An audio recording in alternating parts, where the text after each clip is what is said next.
So thank you very much for welcoming me. You'll have to excuse me if I stumble over any of my words. I woke up about this time 24 hours ago and am now here. I am from Rescue Social Change Group, and we are a behavior change marketing company. I would love to say we are a social marketing company, but every time I say it, I keep confusing people. I know I would never confuse this audience, but we've been focusing on calling ourselves a behavior change company to be really clear about what we do, because that is all that we do, is behavior change. And you'll also excuse that half my slides spell it American way and half of them spell it the proper way. We are from the US. I'm actually based in San Diego, and we have offices around the US, and we're about 11 years old. And we have a number of different brands. Many of them focus on tobacco prevention, but we've also worked on violence, obesity, after-school program promotion, and alcohol prevention throughout the US. Primarily, our work is with teenagers and with young adults, so about ages 13 all the way to about 26. And we're spread out around the country with our work as well. And so what I'm going to focus on today is 4 myths about CSR and social marketing that you may have not even known were myths, and to use that to kind of frame what I'm going to talk about today. And so the first myth that I want to kind of debunk is that all commercial marketing strategies can also be used in behavior change. And this is why this is a myth.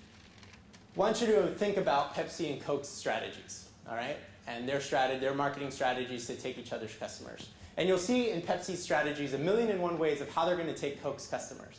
But nowhere in Pepsi's strategy will you see how Pepsi's going to turn a bottled water drinker into a soda drinker, how they're going to turn an organic juice drinker into a soda drinker, because that's not what they're there for. They're going to buy an organic juice company and sell that juice to those folks. They are not in the business of behavior change. They are in the business of preference change, turning one brown soda drinker into another brown soda drinker. That's very different than what we need to do when we're talking about behavior change. And so for the majority of commercial marketing that you see out there, the majority of commercials that you see, of programs that you see, they're not designed to do behavior change. They're simply designed to change a preference for a behavior that already exists. And so if we think about the difference between those two concepts, it's a fundamental difference. When we're talking about preference change, we want them to remember us. We want them to like us, so that next time they go to the convenience store or the supermarket or the mall, they're thinking of our brand. Because they're already going to engage in the behavior. They're already going to wear shoes, drive a car, drink a soda. They're already going to do those things. So all we have to worry about is that they remember our brand and that they like our brand the best.